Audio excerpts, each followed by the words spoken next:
Estamos iniciando, né? Bom dia novamente, né? O grupo de pesquisa em gênero, literatura e psicanálise, o LIGEPS, né? Acolhe a todos e a todas nesta manhã, em nosso primeiro congresso, né, nacional sobre amores literários, das imagens ancestrais aos avatares da contemporaneidade. Hoje teremos o prazer de receber a professora doutora Assunção de Maria Souza e Silva, que nos agraciará com sua palestra intitulada Com Amor, Professora Assunção. Assunção de Maria Souza e Silva. Estou aceitando o pessoal aqui, tá? Por isso que eu fico parando. Ela é graduada em licenciatura plena em letras pela Universidade Federal do Piauí, é especialista em língua portuguesa e investigação literária, é mestre em letras, ciência da literatura pela Universidade do Rio de Janeiro, né, a UFRJ, é doutora em letras, literatura de língua portuguesa pela Pontifícia Universidade Católica de Minas Gerais, com estágio de doutorado sanduíche pela Universidade de Lisboa também. A sua tese de doutorado foi indicada para o Prêmio CAPES de 2017 pelo Programa de Pós-Graduação da PUC de Minas. É professora adjunta da Universidade Estadual do Piauí, em que é permanente, né, como professora do Programa de Pós-Graduação Sociedade e Cultura. E é professora também titular EBT, né, aposentada pela Universidade Federal do Piauí. Ela possui experiência de ensino, pesquisa e extensão na área de letras, investiga literaturas africanas de língua portuguesa e literatura afro-brasileira, com ênfase nos estudos sobre memória, feminino, gênero, ancestralidade e relações étnico-raciais. É colaboradora do NEPA, o Núcleo de Estudos e Pesquisa Afro, pela UESP, e participante do GED, que é o Grupo de Estudos Estéticas Diaspóricas, da PUC de Minas. É professora formadora, primeiro, do NEAD e da UESP também. Deixa eu aceitar aqui quem está entrando.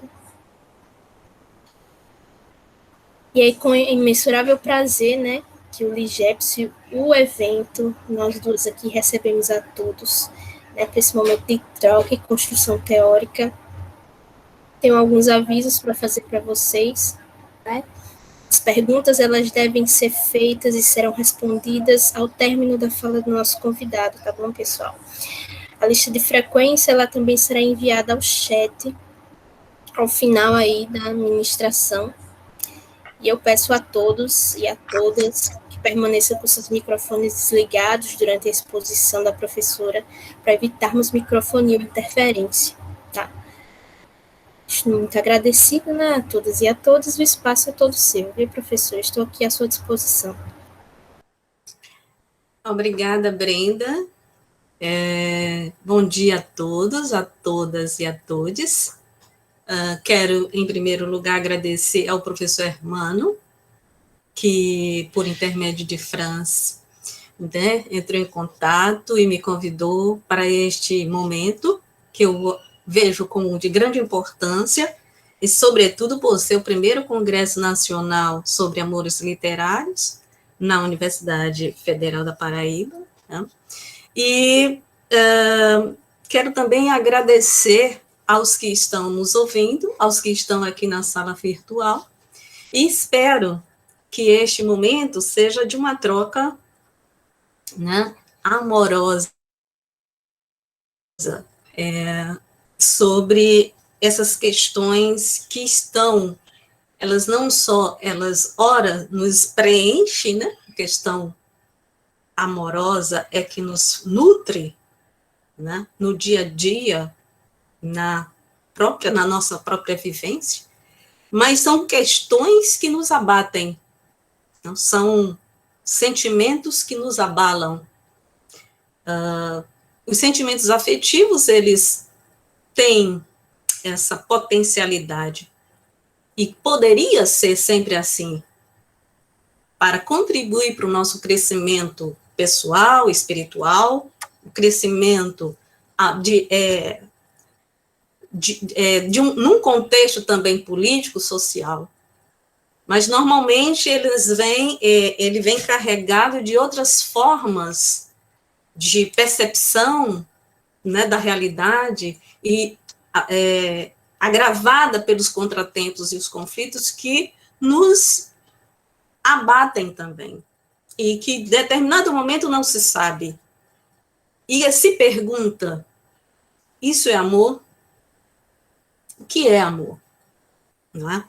Então, quero começar essa fala pensando sobre isso. Quando o professor Hermano me convidou, ele falou, né, que seria tratar sobre os amores literários. Qual foi a minha primeira ideia? Isso a gente pode começar desde a literatura antiga, desde a concepção da Grécia antiga sobre o amor até agora. Eu resolvi não seguir isso. Eu resolvi me focar nas várias poéticas, né, em algumas poéticas que hoje tratam sobre o amor.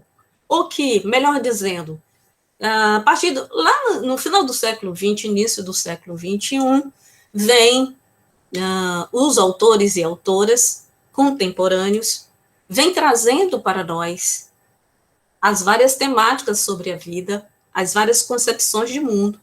E dentre essas focalizações, eles tratam sobre o amor. Logicamente que essa escolha, ela se dá, primeiro, por uma verificação da minha memória de estudo sobre as literaturas, evidentemente, sobre o percurso que eu venho fazendo nos estudos literários, sobretudo sobre os estudos da literatura de autoria feminina, e mais especificamente da autoria negra brasileira. Nesse sentido, eu escolhi, não vou linear, né, como esses textos foram aparecendo linearmente. Eu vou seguindo um raciocínio de fluxo de como vão ser reparados por mim essas poéticas que eu diria amorosa, de certo modo. Porque se nós pensarmos na visão de mundo que se estabelece, a partir do momento que o autor ou a autora escolhem falar de amor, eu vejo que nesse ato de criação está aí a fagulha, está aí vamos dizer assim, a inspiração nesse sentimento e a criação é, senão, uma ação de amor sobre a vida. É, senão, uma ação de amor no mundo. Correto? Diante disso, eu li esses poemas que eu vou mostrar para vocês, de certo modo, embasado em dois livros importantes que, ultimamente, vem sendo falado quando se trata sobre amor. Primeiro, Porque Amamos, do Renato Nogueira, porque amamos o que os mitos e a filosofia têm a dizer sobre o amor, né? A minha leitura, de certo modo, passa por algumas concepções do professor pesquisador Renato Nogueira, e a outra é este livro, que foi lançado agora, né, recentemente, no Brasil, que é Tudo sobre Amor, Nova Perspectiva, da Bell Hooks. Logicamente que vocês não verão, e aí talvez eu quebre a expectativa, uma explanação teórica, né, desses dois livros.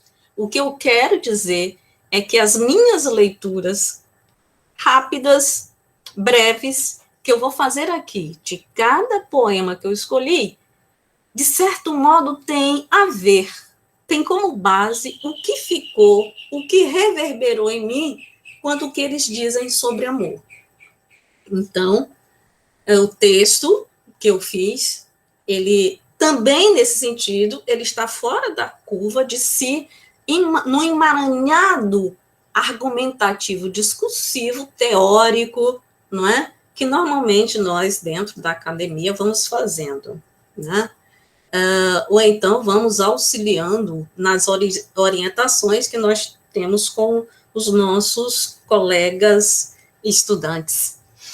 Então, muito obrigada, retomando, muito obrigada por estar aqui neste momento, e que eu espero que seja um momento de amorosidade. Eu começo, né, essa fala com amor, com essas paisagens poéticas sobre amor, trazendo um terceto de uma autora contemporânea, que é cearense, mas está morando desde a sua tenra-idade em São Paulo, que é a Dinha. A Dinha escreveu esse livro, Zero, e o primeiro poema deste livro é Amor. Teça sua teia e amorteça a morte. Amor, teça sua teia e amorteça a morte. E agora eu peço licença para fazer a leitura do texto que eu teci, que eu busquei costurar. Quero começar essa apresentação de pontes, de palavras sobre os amores na literatura, com esse terceto do livro 0000 da poeta Dinha.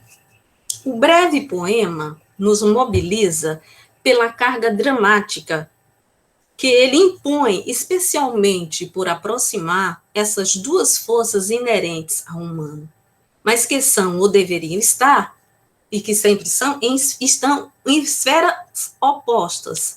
À medida que o amor é a celebração da vida, e a morte sempre é a negação dela no plano terreno. No poema, o amor é personificado pela evocação com o imperativo de atenuar, neutralizar a morte e os seus efeitos. Do mesmo modo, podemos ler que quem está convocado é o leitor, com alerta para que teça a teia da vida como forma de mitigar a morte. O poema de Dinha reforça as realidades de morte com que vivemos. O poema é um grito de denúncia ao estado e condições de morte que a população brasileira vem enfrentando. O livro 00 se impõe contra a violência e o genocídio da população negra, e ao trazer esse posicionamento estético ativista, expõe as feridas da dor e o desamor que provoca a morte no nosso dia a dia. Por outro lado, a construção sintética do poema reforça a mensagem condensada para retratar a experiência humana, evoca o amor para essa ação de atenuar a morte, e se realizando no campo formal pelo processo de exposição, disposição e fusão dos termos tecer, teia, amortecer e morte, que potencializa a força comunicativa do poema. Busco, com isso, com essa introdução, com o poema, com o terceto de Dinha, busco agora pensar sobre o sentido ou a retratação do amor na poesia de duas autoras africanas. Primeiramente, a angolana Paula Tavares, que em um dado poema sem título do livro Ritos de Passagem, o eu lírico versifica. Eu já li esse poema em outros encontros, mas eu acho ele de uma significação importantíssima para se pensar de que modo o amor se estende, se instala na vida das pessoas, na vida de uma comunidade, na vida de uma sociedade de cunho ocidentalizante. Colonizamos a vida plantando cada um no mar do outro as unhas da distância, da palavra, da loucura, enchendo de farpas a memória, preenchendo os dias de vazio. No alto destes muros muito brancos, duas bandeiras velhas, a meia haste, saúdam-se, solene. Desse evento poético, assinalo o eixo vivaz e a forma afirmativa dos versos que enuncia um modo de existir e os ditames da amorosidade que sustentam a sujeição do outro impetrado na dor e no vazio.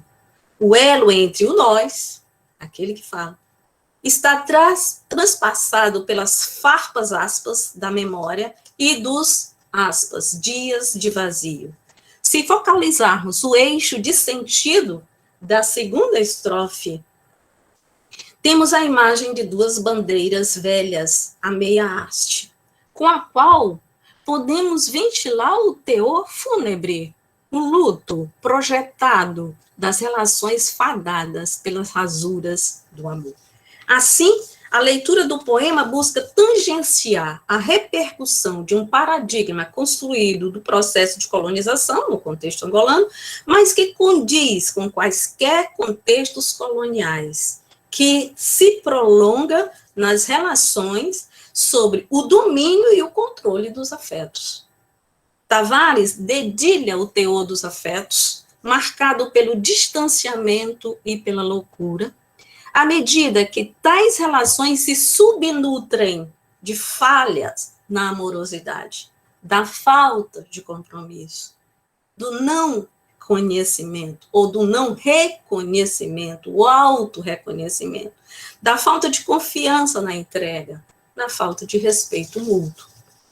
Outro momento poético que me propõe a evidenciar trata-se do poema Poema para um Amor Futuro, da poeta moçambicana Noêmia de Souza, cujo eu enunciador se propõe a falar de amor. O possível poema, amor, poetizado, só poderá acontecer após a conquista da luta contra as injustiças. O argumento do poema diz do ato do ser amado, do ato de amar e da possibilidade de viver o amor, tendo como prerrogativa a mudança do contexto social e político do seu país. Nesse sentido, o poema de combate, porque ele se escreve, né? Ela escreve mais ou menos na década de 50, 60, revigora a luta e, ao mesmo tempo, busca também qualificar o sentimento amoroso numa dimensão realista. Por isso, ressoa, em determinados momentos, um antirromantismo e, de certo modo, vigora uma perspectiva revolucionária. Vamos ler o poema. Ele é um tanto longo, mas eu acho que é muito importante que nós verifiquemos aquilo que eu acabei de mostrar para vocês. Ele diz: um dia, não sei quando nem onde, das névoas cinzentas do futuro, ele surgirá, envolto em mistério e magia, o homem que eu amarei. Não será herói de livro de fantasia, príncipe russo, ator de cinema, ou milionário com saldo no banco. No banco. Não. O homem que eu amarei será tal qual eu, no fundo. Suas mãos, com as minhas mãos, estarão calejadas do dia a dia e seus olhos serão reflexos de aço, como os meus. Sua alma será irmã minha, com a mesma angústia e o mesmo amor, com o mesmo frio, ódio e a mesma esperança. E do seu pescoço estará sustentado, como do meu, um marfim do mesmo amuleto. Ah, ele será humano como eu, e da mesma seiva generosa, completamente humano e verdadeiro, que só assim eu poderei amar. E só será perfeito quando a nossa condição o permitir, para que sejamos na vida o que ela nos pedir. Companheiros, juntos na mesma barricada, lutando no mesmo ideal. Ah, sim, quando a paz descer sobre o campo da luta, poderei, enfim, dar-me completamente. Minha alma, finalmente, poderá encher-se como um búzio da música do luar e o murmúrio do mar. E meu corpo, adubado de ânsias, abriciar a charrua do seu desejo, a semente do seu amor. Serei então irmã gêmea da terra, carregando em mim o mistério da vida. Machambaba aberta à chuva benéfica e ao sol fecundo do seu amor. E quando em mim se fizer milagre, quando o meu grito de morte surgir a vitória máxima da vida, eu então estarei completa. Mas só depois da paz descer sobre o meu campo de luta. Antes disso, não. Antes, seremos companheiros da mesma obra, operários construindo o nosso mundo. Por isso, amor, que não conheço, nada mais me peça, enquanto não for terminada a obra. Enquanto ela durar, não poderei ser tua completamente, porque me dei inteira a esse sonho que tudo apouca.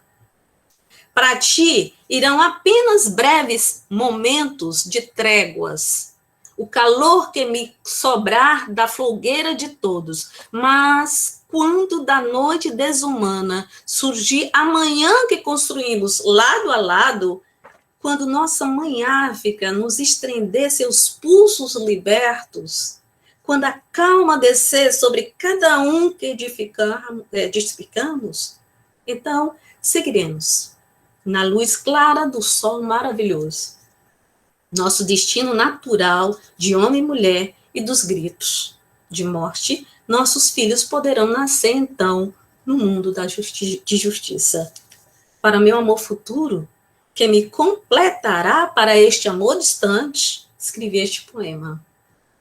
Quando tu o lês um dia, amor que não conheço, quando me surgires embrulhados em mistério, e minha alma e meu corpo palpitarem de reconhecimento, és tu que aquela que amarei o leia, que aquele que amarei o leia e me leia nesse poema que lhe escrevi. Então, essa declaração amorosa, marcada por um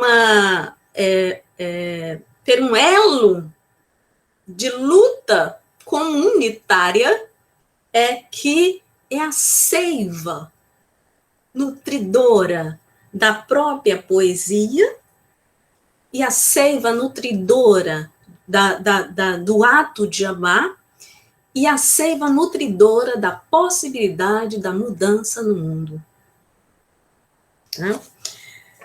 Bell Hooks, em Tudo sobre o Amor, Nova Perspectiva, vai nos lembrar do compromisso que o amor requer entre duas pessoas. Diz ela, o compromisso de dizer a verdade e a honestidade, que são a pulsão do amor. Do mesmo modo, a teórica feminina afro-americana dá ênfase aos valores com os quais podemos vivenciar segundo uma ética amorosa. Quem for ler, ou quem já leu, sabe que há um capítulo no livro em que ela trata da ética amorosa. Uma ética que pressupõe ser livre, cultivar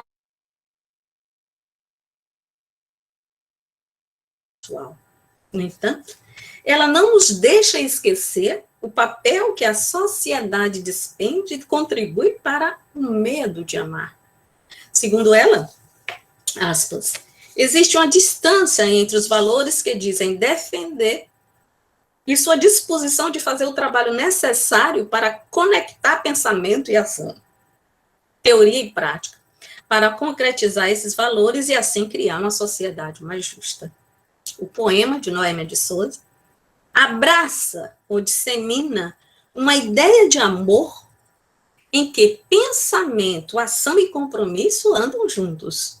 Não há a ideia de que o eu enunciador, queira distanciar-se desse amado.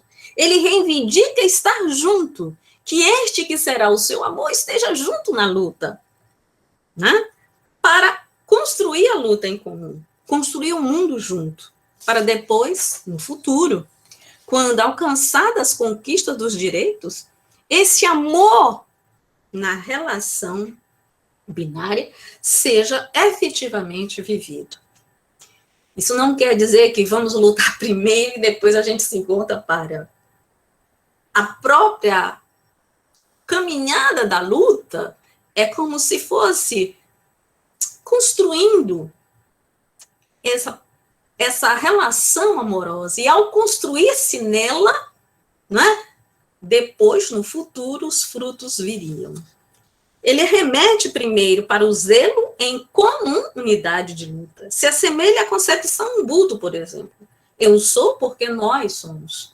Os corpos só podem se doar, esse sol fecundo do amor, quando ambos construírem essa via de justiça. O poema trata, então, de uma concepção política do amor numa perspectiva revolucionária, não narcísica, nem tampouco individualista.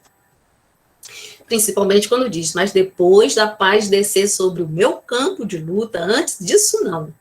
Antes seremos companheiros da mesma obra, operários construindo o nosso mundo. Por isso o amor não que não conheço. Nada mais me peça enquanto não for terminada a obra. E assim continua. Pensar desta forma, ou levar-nos a pensar a partir disso, é destituir o poder de um ser sobre o outro ser. Em nome da luta e da justiça, vai se estabelecer aquilo que a gente falava anteriormente de uma ética amorosa. A manutenção de uma abertura para o amor. Mas postergá-lo pela necessidade de marchar juntos na justiça. Mesmo porque, sob tal ponto de vista, sem justiça, parafraseando a própria Hooks, sem justiça, e que a gente inclui social, política, e a gente alarga, política, econômica, cultural, não pode haver amor. E aí, eu trago para a gente pensar na nossa realidade hoje.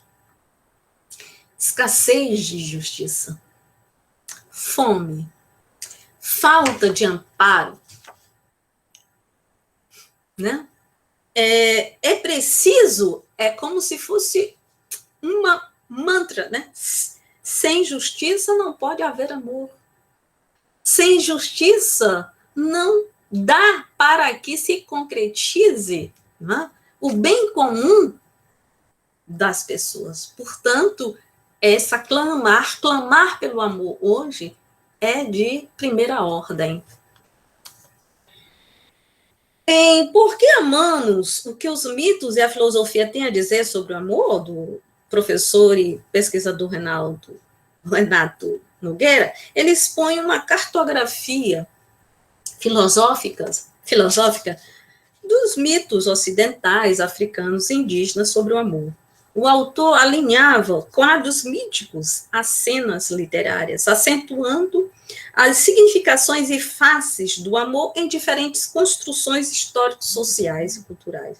O amor, ora, é trazido para pensar e refletir como uma aventura existencial que se alarga no percurso da intimidade, embasado, por exemplo, no propósito do espírito em que une duas pessoas, e aí ele empreende um diálogo com o Sobofu Sumer quanto àqueles ensinamentos que estão contidos no livro dela sobre o espírito da intimidade, ou também ele vai trazer outra perspectiva de amor pelas lentes dos mitos africanos, como eu já falei, trazendo aí a história de Xangô e de Ogum, que evoca a aprendizagem do amor no ato de conhecer a própria natureza de si, ou de cada um, e o auto-reconhecimento. O autor focaliza também a visão cristã, né, retomando a narrativa de Adão e Eva, como também reflete sobre o mito do amor romântico, ou das ideias que atravessam e que hoje estão perene, que é a questão do poliamor, da poliandria, da poligamia e dos relacionamentos abertos. Enfim, Em Porque Amamos, né, é um livro que facilita a nós, leitores e leitoras, a compreensão das várias vias de interpretação e de acomodação desse sentimento, que ora se intensifica, que ora se enfraquece pela ou capacidade de entrega, de sentir, de ser e de transformar-se. Assim, quero trazer uma questão levantada por ele. A primeira é a considerar, e que tem a ver com a nossa a ambiência de nossa fala, é como ele pensa a vida como uma grande narrativa. Né? Ele traz para a gente refletir sobre a vida como grande narrativa, com suas peripécias, aventuras, obstáculos e adversidade. E, deste modo, ela não é diferente da arte, ou a arte não se diferencia tanto da vida, porque é a força motora, né, da construção das narrativas filmísticas, da novela, do romance, do conto, das crônicas e dos poemas. Para ele, o ato de narrar, contar a história, é um processo contínuo de reelaboração das histórias reais. E é um procedimento, por exemplo, entre um casal, primordial para o entrelaçamentos amorosos e de manutenção disso, porque ali está. É preciso o respeito e deixar reverberar o lugar da fala de um e o lugar da escuta desse. Ou seja, é preciso termos esse lugar da comunicabilidade. E com a palavra, porque, segundo ele, e ele traz uma questão muito importante, é como a palavra vai organizar o mundo.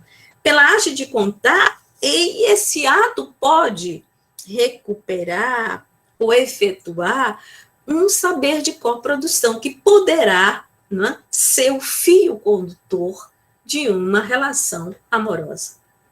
Eu estou dizendo poderá porque tudo é em tese, porque nas relações entre, né, os seres amorosos, as faltas e as carências muitas vezes predominam mais do que o preenchimento e a relação que se quer de completude. Então, ele diz que esse ato vai efetuar o saber de coproduzir narrativas que preze pelo esse autoconhecimento e esse respeito mútuo. Né? Isso é o solo fértil da manutenção do amor. Falar para o outro, abrir-se ao outro. E aqui eu penso muito, né?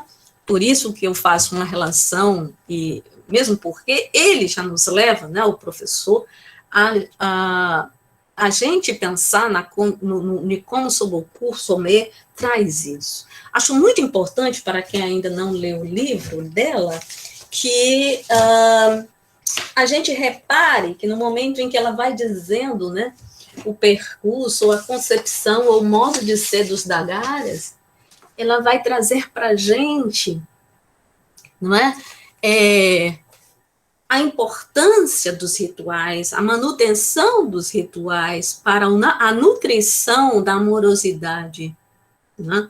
Eu acho isso muito importante, que, de certo modo, dentro do ponto de vista ocidental, ou das relações que são engendradas, mantidas, né, especuladas, e dentro dessa concepção ocidental, elas vamos dizer assim, como se enfraquecendo essa parte, né, de como manter a relação amorosa. Né? E este contar, né, esse contar para o outro, essa abertura do dizer e do ouvir, é significativo para o crescimento de um e de outro. Eu acho que por aí talvez se sane determinados aspectos da própria disputa amorosa que pode acontecer, e da própria dimensão que o narcisismo e o individualismo afetam as relações entre os sujeitos amados. Bom, se contar histórias vincula-se ao fazer projeto, como está lá colocado para nós em Porque Amamos, que a gente acredita que isso é feito dentro dessa perspectiva de um crescimento amoroso, é realmente a construção desses crescimentos, também retomar, nesse ato de contar e de dizer, o retomar as memórias e a lembrança é uma relaboração do passado que dá sentido a esse presente. Talvez por aí o diálogo seja esse exercício. O diálogo é o próprio exercício do amor, né? E nesse sentido, o amor se cumpre pela oferta das palavras, que traduzem os sentimentos realizando a ação de ser o bem do outro, como quer este poema, O Que Te Oferto, deste livro, A Calimba e a Flauta. É um livro feito em mão dupla, A Calimba e a Flauta, versos íntimos e tesos, de Alain da Rosa e Priscila Preta. Né? Com teu corpo quando... assim, não, desculpa, eu peguei aqui a outra página. Mas eu tenho aqui. Este livro é muito interessante, tem uma forma de condução e argumento poético, né? Erótico, em que o poema de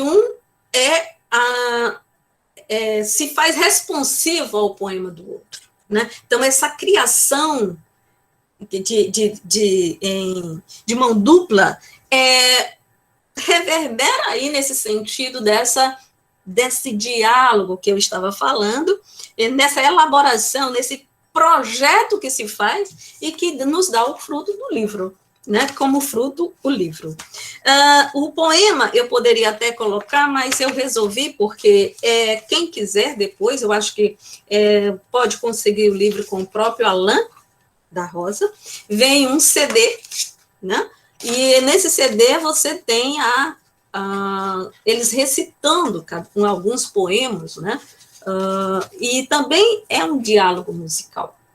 Né? Você vai ver que cada poema que está lá recitado vem com um acompanhamento, né, de um instrumento musical. Veja que é a calimba e a flauta. Então, vem com violão, uma viola caipira, um violão, um urucum, um urucungo, percussão e os vários outros. É muito interessante essa maneira como a gente deve perceber o processo criativo dos dois autores, né, de Alain da Rosa e Priscila Preta.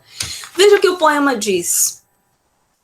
O que te ofereço é macio, mas traz seu brio pavio, confiante partilha do seu. É conforto, leveza, risada pura, maestria, negreza, fogueira escura e picardia.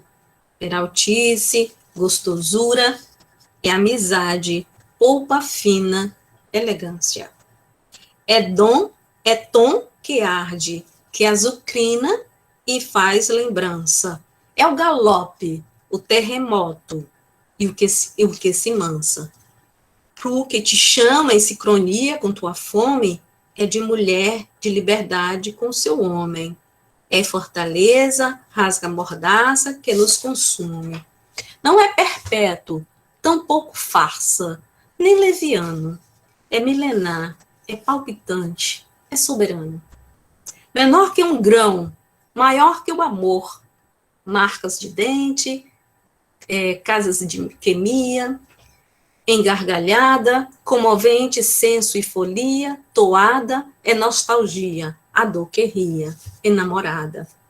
Ancestral, futuro, elementar, cara de pau, músculo duro, nutriz gozar. Um berimbau e sua cabaça a ressoar. O que é divino que se traduza, o que é menino que suba a blusa e o cristalino suor conduza. O poema pode ser lido deslocado do contexto poético discursivo como eu disponho aqui para vocês. Mas não se deve perder de vista que, no seu contexto, no livro, prima-se por uma dialogicidade. São os dois poetas criando seus imaginários amorosos, de tal forma que o poema, um poema subsequente ao outro responde, né? Por exemplo, depois desse, nós temos o poema Preto-Mina, que aqui não vou dizer, eu espero que vocês tenham acesso ao livro, ressoa, né, como resposta a esse imaginário, desse desejo, que dissemina, que está disseminado no que foi lido aqui. Veja que a oferenda do eu enunciador quer dizer do bem em potencial que o amado ou amada faz ao outro na partilha. Uma partilha que não se vale de modelos preconcebidos. Anota-se que nada é pacífico, mas também a turbulência ou disfunções que podem correr no amor não predominam. O acerto entre os dois filia-se por uma relação ancestral, como vocês viram, divina, e mesmo que não seja perpétuo, que não prime pela ideia de perenidade, não é farsa e nem leviano, mas é milenar, é soberano.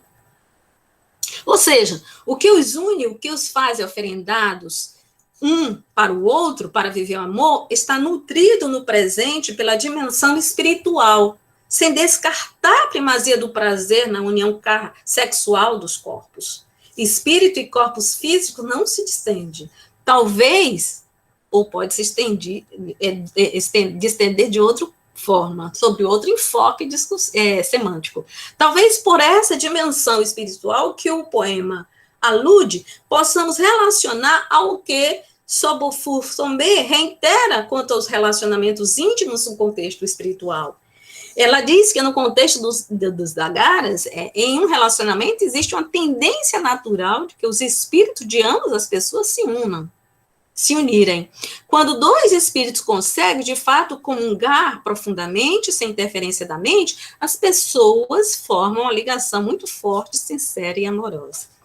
Quando acontece o contrário, e a gente pensa sobre isso, o que vigora é a dor, a inquietação e o desejo de encontrar outra forma, outra perspectiva.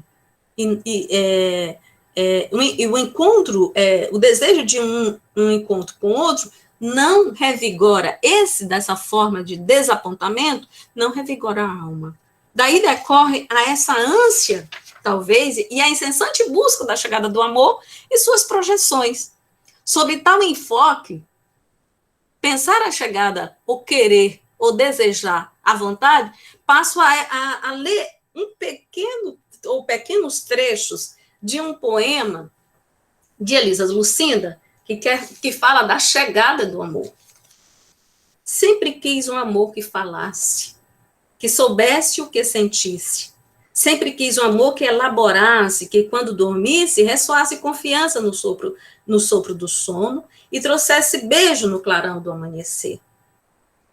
Sempre quis um amor que coubesse no que me disse. Sempre quis um amor de goleada, cuja rede complexa do pano de fundo dos seres não assustasse. Sempre quis um amor que não se incomodasse quando a poesia da cama me levantasse. Agora, diante da encomenda, metade de mim rasga a foita o embrulho, e a outra metade é o futuro de saber o segredo que enrola o laço. É observar o desenho, o invólucro, e compará-lo com a calma da alma, o seu conteúdo. Contudo, sempre quis um amor que me coubesse futuro, que me alternasse em menina e adulto, que ora eu fosse o fácil, o sério, e ora o doce mistério, que ora eu fosse medo, asneira, e ora eu fosse brincadeira. Sempre quis um amor com definição de quero, sem o lero-lero da falsa sedução. Eu sempre quis dizer não à Constituição dos séculos, e que diz que o garantido amor é a sua negação. Sempre quis um amor que gozasse e que pouco antes de chegar ao seu céu se anunciasse. Da chegada do amor, Trata-se de um desejo amoroso ou de desejos que projetam a imagem do objeto amoroso. Aquilo que se quer nunca se der, aquilo que se quer ou que nunca se teve, e que nunca se teve, ou que foi perdido. O resultado é a idealização romântica do outro como objeto de desejo. No poema, o enunciador parece que não quer alguém que seja submetido a ele, mas está consciente da dimensão afetiva que os dois poderão estabelecer, sem a máscara da mentira e do fingimento. Que coubesse o meu futuro, diz ela, e que respeitasse a sua liberdade de criar. Se, por um lado, a voz poética proclama uma autoestima, saber que tipo de homem ela quer, e não abre mão do amor próprio, por outro, ao se deparar com esse embrulho, esse amor, ela se mostra vulnerável diante do desconhecido. Tal condição para o desapontamento sobre a projeção do outro, quanto ao seu processo de autoconhecimento, para enfrentar o amor, né, está em balanço. Esse despertar para a chegada do amor diz da querência e vontade que se constata a negação do sentimento amoroso. Hooks também aponta essa percepção sobre o medo coletivo de amar, que leva à negação do amor. Na sociedade contemporânea, o amor não tem lugar, mas o eu poético persiste, reitera a necessidade de amar com uma elan da dúvida, da probabilidade, condicionada a partir pelos seus desejos. Para terminar, eu quero trazer a última poesia, e ela vai ser apenas para mostrar uma outra ênfase à relação amorosa que não se instala nas relações heteronormativa, nessa visão hegemônica que normalmente temos. Eu trago um poema para a gente pensar e ficar para pensar sobre o amor homoerótico. M e M, de Conceição Evaristo. Nos olhos, o fogo e o afago denuncia desejos. Labaredas cozinham pacientemente à espera. A mulher quedou-se e na quietude encontrou a sua nova veste, que suavemente se desfaz em corpos iguais que se roscam. Maria e Maria, espelho único, onde a outra face é ela e ela. As possibilidades de amor. É isso que a literatura nos dá. A pensar as possibilidades e a feitura desse amor na vida das pessoas. Então, para nós, só para terminar, a literatura não é o lugar da via única, do pensamento encaixado, formalizado, canonizado, rígido, ditatorial. A criação se realiza em tempos e espaços de tensão e distensão, especialmente porque é o campo da pluralidade. Ela nos convoca a refletir, concordar, discordar, aceitar, refutar as visões de mundo que implica na conservação ou na demolição das pretensas formas de ser que já está calcificada na mente das pessoas.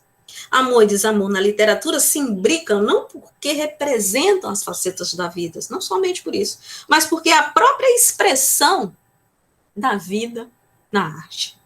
O amor, seja ele lastro romântico, realista, revolucionário, referendado ou não nas vigas ancestrais, ou então descartados na latrina dos podres poderes, quando ele se instala, ele amortece a morte. E o que nos resta é atuar na vida, com vida. Obrigada a vocês por terem me ouvido nesta palavra, ou com essas palavras, para esse momento tão precioso da nossa realidade. Muito obrigada. Muito obrigada, Assunção. Satisfação muito grande, né? Ter você aqui falando sobre isso, fazendo jus ao amor, né? O amor é exatamente isso, né? Pluralidade, é saber amar, saber acolher, mas é também ser o oposto, né? É saber afastar, é aquilo que dói. Tem sim frequência, vou colocar agora, tá, pessoal, no chat as perguntas, caso vocês tenham alguma dúvida, né, algum comentário a ser feito, podem ser feitos agora, nesse momento, vocês podem ativar o microfone de vocês, né, ou pelo chat. Estamos à disposição aí de vocês, tá bom? Me falem se a frequência está funcionando, por favor.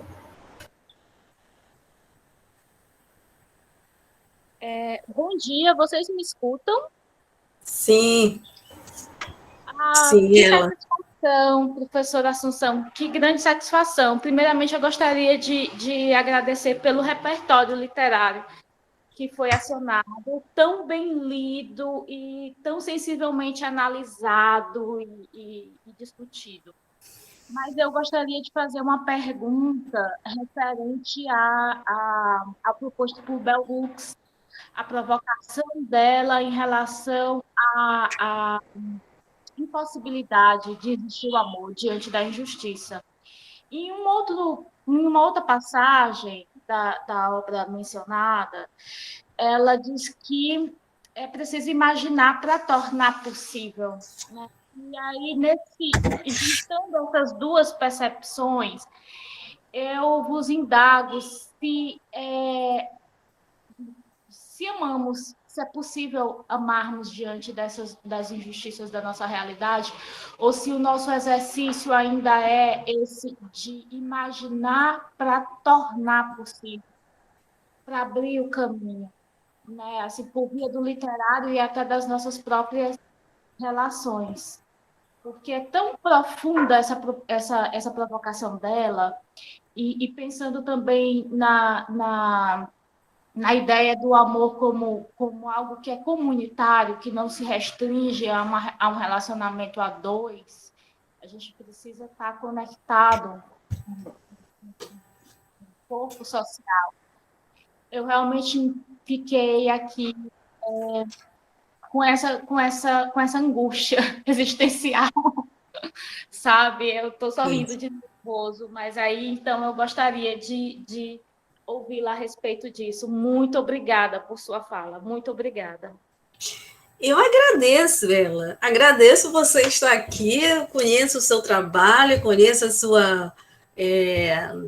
sua forma séria, honesta de desenvolver as suas contribuições teóricas. Isso que você diz e que nos inquieta e que nos angustia, eu também fico a pensar sobre isso, porque eu acho, eu sou muito otimista, eu acho. A nossa vida está dizendo constantemente, né, nas relações e tal, a dureza que é na nutrição desse amor. Bell Hooks, naquele momento em que ela aponta, por exemplo, as relações e a necessidade do cuidado com a criança, para mim é muito importante, porque eu acho que começa daí, como é que nós somos tratados quando criança, como é que nós também vivenciamos a criança que está em nós. E aí passa também por essa forma de como os abusos, de como a violência, as negações e as negligências vão construindo as nossas subjetividades. E isso tem a ver da maneira como nós inspiramos o amor, compreendemos o amor e de que forma a gente projeta, a gente também doa, né? Eu acho importante quando ela traz em determinados momentos, que eu acho que você lembra, quando um determinado prisioneiro vai querer, passou por momentos de negligência, de violência, de abuso, e quando ele sabe que a mãe foi estava a morte, acamada, quase morrendo, ele quer vê-la. E alguém quer, mas do que você passou, ele disse, não, mas o importante é aquilo que eu estou fazendo agora, mais ou menos isso que eu estou dizendo para você. Eu acho que a questão é essa.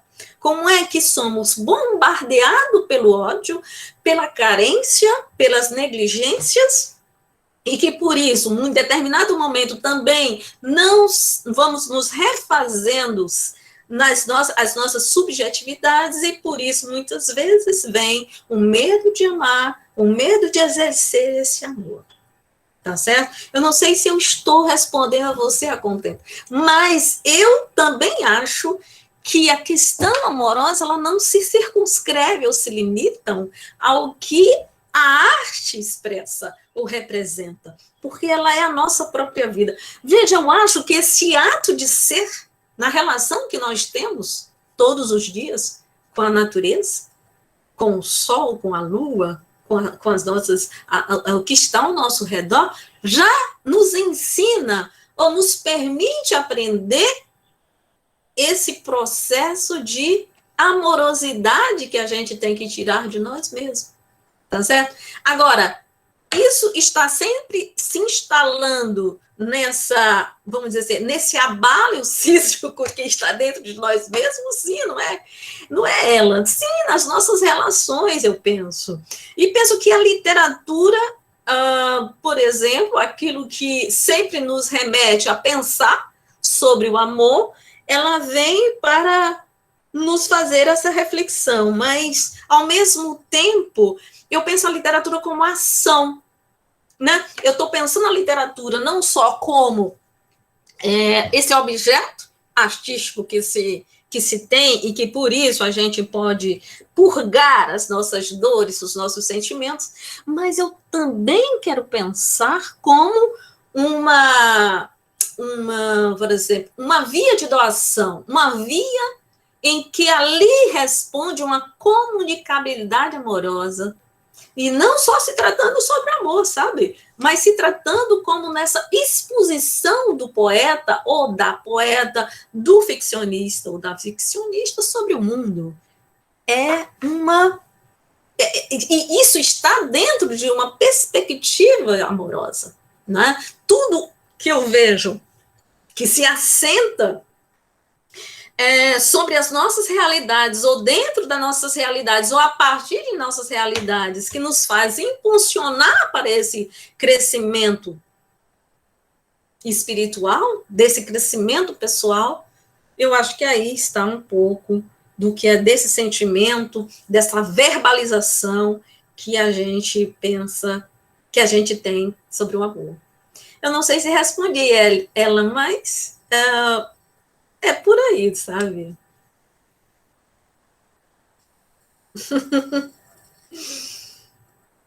É por aí. Ok. Mais alguém, pessoal, para perguntar sobre a professora, doutora Assunção de Maria?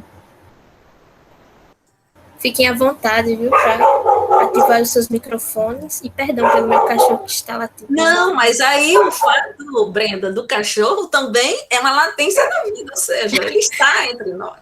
Exatamente. Ele também quer participar. Isso, eu acho que às vezes um gato que está perto, um cachorro, ou então, por exemplo, é porque eu fechei a janela, mas os pássaros que sempre, quando eu estou aqui nesse espaço, né, que eu escrevo, penso, reflito, etc., faz parte da nossa realidade. Né? E faz parte também do amor, né? Porque nós amamos.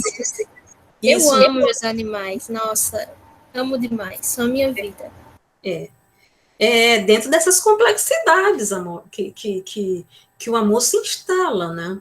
E que ele, por exemplo, eu acho que não é à toa que os poetas, seja eles clássicos, do classicismo, seja eles do romantismo, seja eles realistas, eles estão sempre trazendo essa perspectiva das contradições amorosas, né? Dos paradoxos, né? que nós temos diante desse sentimento. Isso mesmo. Tudo bem, Bruno, não tem problema. Qual obra foi abordada? São várias obras, Bruno. Por exemplo, eu sei que você chegou agora, eu estou lendo aí no chat. Eu falei sobre essa daqui, Bruno, é um livro de poemas, né? Feita em mão dupla, né? Em duas mãos, por duas ou quatro mãos, que é do A Calimba e a Flauta, Versos Úmidos e Tesos, do Alain da Rosa e da Priscila Preta. Depois, Bruno, eu trouxe, em primeiro momento, eu trouxe, e eu acho que, por que eu estou dizendo isso? Porque algumas pessoas não estavam, eu acho muito importante que a gente conheça esses livros, e esse primeiro livro você pode encontrar com o autor, e este outro, 0 a 0, da Dinha, você também pode, ela está no YouTube, no Instagram, você também pode comprar na mão, adquirir na mão dela. E eu trouxe este poema em que eu fiz como epígrafe. Depois eu trouxe um texto deste livro, da Elisa Lucinda, Eu Te Amo e Suas Estreias, tá? E, por fim, deixa eu ver se foi mais, e por fim, eu li um poema da Conceição Evaristo, tá? Que está no livro Poema das Recordações e Outros Movimentos. Foi importante você fazer essa pergunta, porque algumas pessoas não estavam também aqui no início, e veja, a forma como eu conduzi, de abrir mão de falar daquelas narrativas, ou daqueles momentos poéticos de autores já que estão, né, que estão sempre focados, foi uma atitude mesmo política. Eu acho que é o momento da gente evidenciar o que os autores e autores negros e negras estão escrevendo na nossa literatura contemporânea, e também de conservar o diálogo que sempre existiu historicamente com a África, com os autores africanos. Por isso, trazer uma autora que eu venho estudando há muito tempo, e aqui realmente eu só pincelei, que é a Paula Tavares, que está no livro, gente, que eu escrevi, Nações Intercruzadas, Tessitura de Resistência, na Poética de Conceição Evaristo, Paula Tavares e Conceição Lima, uma autora brasileira, Conceição Evaristo, a Paula Tavares, autora de Angola, e a Conceição Lima, de São Tomé e Príncipe. E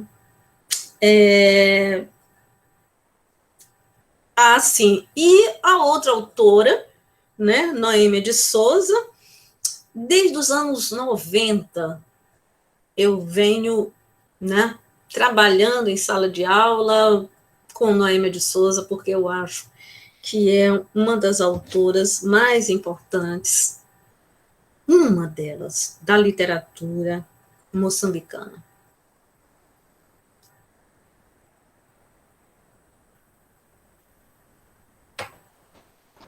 E é isso, pessoal.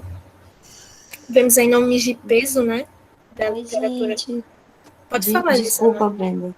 Fique à Desculpa. vontade. Fique à vontade. Termina você de falar, depois eu me inscrevo para falar. Não, pode falar, seu momento. Fique à vontade. Obrigada, Brenda. Bom dia, pessoal. Bom dia, professora. Eu gostaria muito de agradecer a sua palestra. Achei incrível todas as referências. Acho mesmo que a gente está no momento político que a gente deve enaltecer essas poetisas, esse gênero que é tão pouco abordado dentro de várias vertentes, principalmente dentro da academia. E eu também gostaria de deixar uma indicação de leitura. Eu não sei se a senhora já ouviu falar, mas tem um livro que eu gosto muito, que são de autoras negras, que se chama Querem Nos Calar, Poemas para Serem Lidos em Voz Alta. E aí, assim, eu acho uma antologia incrível. São 15 mulheres negras que vão falar sobre essa realidade, sobre o que é ser escritoras e o que é fazer arte num país que muitas vezes não reconhece a arte dessas escritoras, não é? Então, assim, eu não sei se a senhora já conhece, mas eu acho muito legal o livro e eu acho que casa bem com todas as indicações que a senhora fez. Mais uma vez, agradecer, né, pela grandiosa palestra, foi linda. A senhora traz uma luz, um encantamento que eu não conhecia o trabalho da senhora, mas, assim, achei incrível. E a Brenda falou algo que realmente eu queria muito falar, porque a senhora trouxe a referência de Xangô, né? Um dos seus textos. E aí, assim, eu gostaria muito, porque é um tema que eu acho também que é muito pouco abordado, né? De religião, de matrizes africanas. E aí, assim, eu amei a referência. Se a senhora pudesse trazer mais um pouco sobre elas, eu iria amar mais ainda. Mas, enfim, é isso, professora. Muito obrigada pela palavra, muito obrigada pelas indicações, pela palestra, por esse tempo dedicado a gente, né? E dizer que eu sou outra pessoa depois da sua palestra. Muito obrigada. Oi, Elisama. Nossa, muito obrigada pelas suas palavras. Muito obrigada mesmo. Muito obrigada. Quanto às referências, aos mitos e às divindades, né, nós estamos sempre, por exemplo, eu acho muito interessante que nós leiamos as narrativas, né, que trazem, né, um pouco dos arquétipos e até mesmo das vivências que se pode ter a partir do que os itãs, né, essas narrativas nos apresentam, né? Para alguns pode ser com ensinamento, mas também para outros pode ser como, vamos dizer assim, irradiações de reflexões. Não é? Então, quando você vê, por exemplo, que o próprio, eu falei porque o Renato sobre a ideia e a visão do que Renato Nogueira apresenta, claro, cada um tem as suas interpretações, mas quando nós vamos ver, né, as narrativas, o protagonismo, né, no sentido, não sei que seria a palavra mais correta, mas a existencialidade, né, desses mitos, né, é importante para que a gente pense para além do que a narrativa nos apresenta. Então, essa relação amorosa que se dá e que as narrativas estão trazendo para nós, o que se pode aprender? Não como apenas um exemplo de uma relação amorosa, mas como ali se instalam as relações entre um e outro, né? Como ali a gente pode perceber que numa relação, não é, o que o outro é para um, enquanto perspectiva de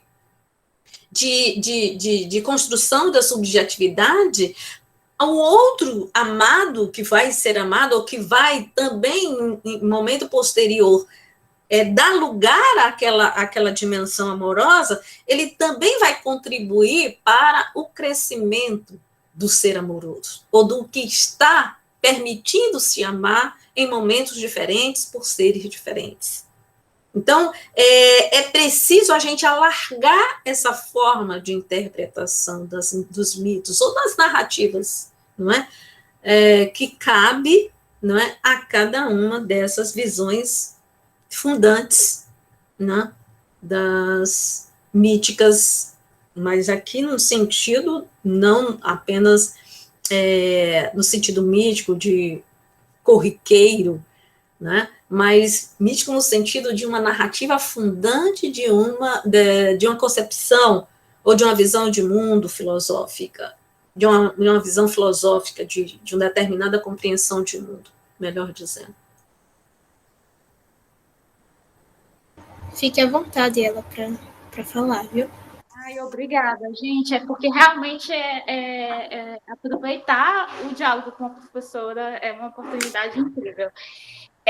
o enaltecimento desse corpus literário que você trouxe é necessário e merecido. E esse gesto me gerou uma questão, professora, porque na sua exposição, e pensando também na sua obra Nações Invisibilizadas, que eu recomendo para todos os estudantes da área de estudos literários, né, pela feitura, pela metodologia, além da sensibilidade nas leituras das poesias, né, eu acho que é de todo um rigor científico com a maneira de fazer essas leituras, mas assim, na tua fala e pensando também no teu trabalho, você traz com mais fôlego a escrita de autoria feminina. Então, eu gostaria de saber se essa é também uma escolha política ou se há uma especificidade nessas escritas que te chama a atenção, que te traz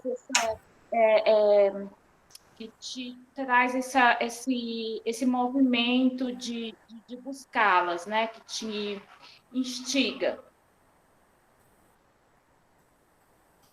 Obrigada, Ellen.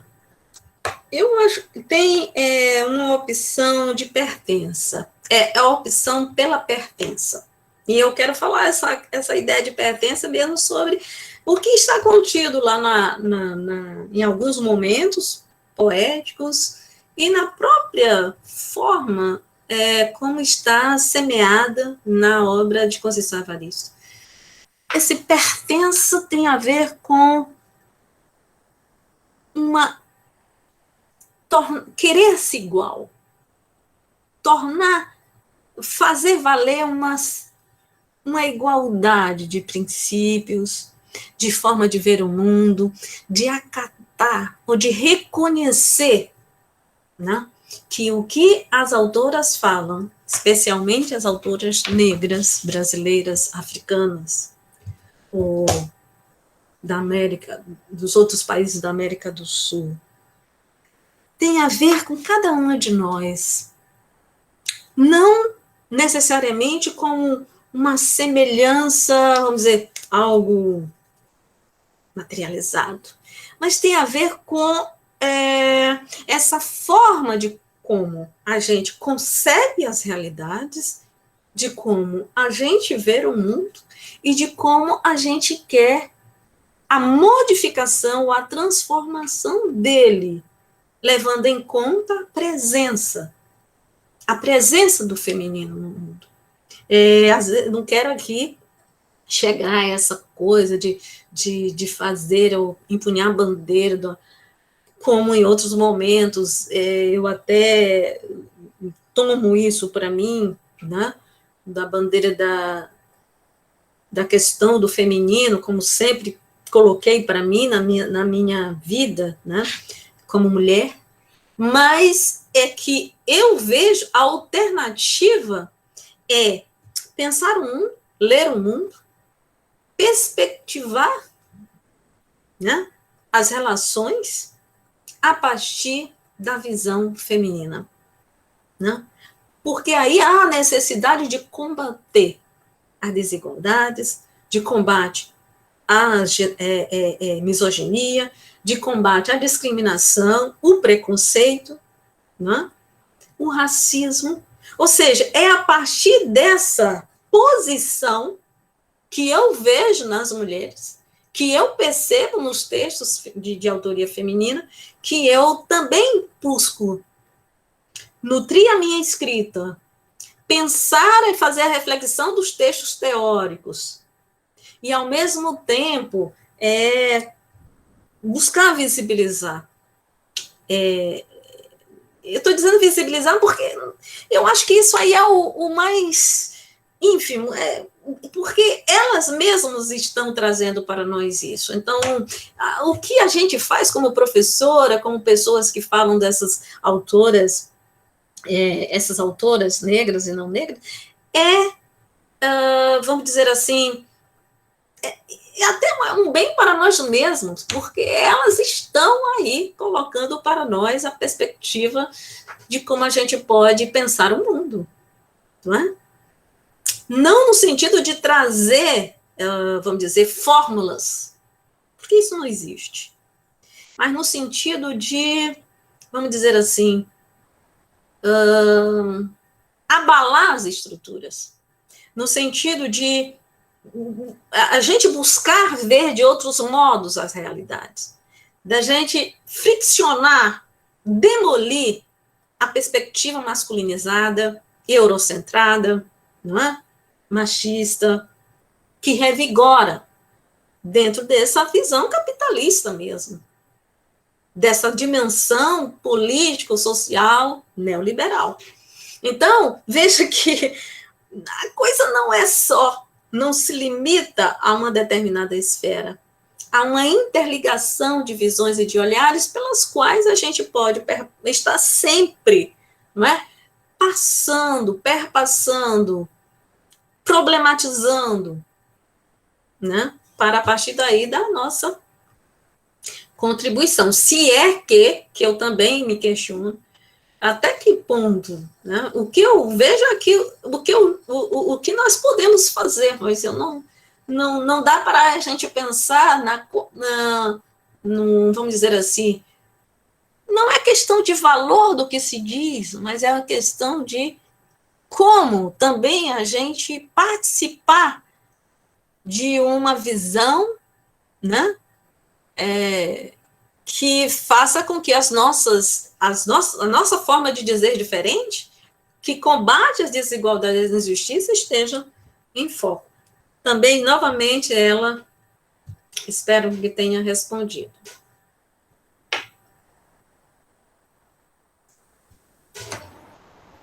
Mais alguma dúvida, pessoal? Algum comentário? Já estamos aí às 10h47, né? Caso alguém queira tecer mais algum comentário, fiquem à vontade. Mas o vídeo, né, estará no canal do LIGEP, será disponibilizado. E em breve avisarei, né, a todos qual eu tiver contato, né? Mandando o link aí para vocês. Okay. Fiquem à vontade, dá para tecer mais comentários, caso não haja. Agradeço a todos pela participação. Assunção, muito obrigada pela sua palestra, pela sua fala, muito importante. Foi com amor mesmo, né? Uma palestra amorosa. Obrigada também a todos que participaram. Essa manhã foi incrível. Bem amorosa mesmo. Pessoas incríveis aqui, pessoas que eu conheço, conhecidos. Obrigada, pessoal, por estarem aqui. Foi lindo, realmente. E é isso, pessoal, tá bom? Brenda, eu quero agradecer e quero só deixar aqui no final o título era Com Amor contra o ódio, né? Que a gente continue com amor e contra o ódio. Com amor. Com amor contra o ódio. E é assim que encerramos. Vanderlei, a página no Instagram é @ligeps, tá? Você vai encontrar lá sobre o grupo. Estamos à disposição de todos, tá? O Ligeps abraça a todos, a todas, a todes. Tenham um bom dia. Eu vou ficar aqui até o final, realmente, da saída de todos, né? Mas tenham um bom dia. Boa terça-feira para todos. Obrigada também, né? Aí, aos comentários no chat. E é isso, estou aqui à disposição até o término da saída. Muito obrigada.